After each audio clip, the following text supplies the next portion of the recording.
தேவதை புக்கில் வந்த குறுக்கெழுத்து போட்டி எண் 40. ஸோ அதுக்கான விடை தான் பார்க்க போகிறோம். முதல்ல இடமிருந்து வளம். 1 மாலை நேர வானம் என்னென்னா அந்தி வானம். அடுத்து வேறுபாடு, வேறுபாடுனா வித்தியாசம், 5வது நம்பர். அடுத்து 7க்கு தாராள குணம் அப்படின்னா தயாள குணம்.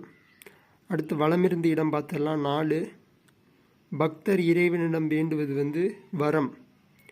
9 யானையில் பயணம் செய்ய உதவுவது அம்பாரி. 10 கருப்பு நிற அரிசி கவுனி அரிசி.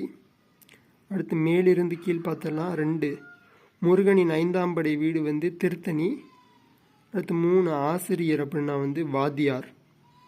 அடுத்து 6 சிலர் இதை எப்போதும் பார்ப்பார்கள் என்னன்னா சகுனம். அடுத்து கீழிருந்து மேல் 8 வாசனை அப்படின்னா மனம்.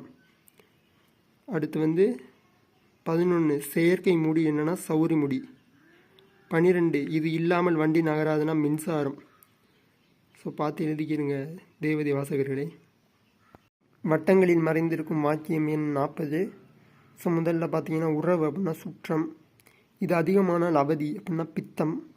மரங்கள் அடர்ந்த இடம் சோலை. நதி அப்படின்னா ஆறு. சண்டை அப்படின்னா போர். விவசாயிக்கு உதவும் விலங்கு மாடு. கோபம் அப்படின்னா சினம். இப்போ இந்த வட்டங்களில் உள்ள எழுத்துக்களை மட்டும் எடுத்து பார்த்தா வாக்கியம் வரும். அது என்னென்னா சுத்தம் சோறு போடும்.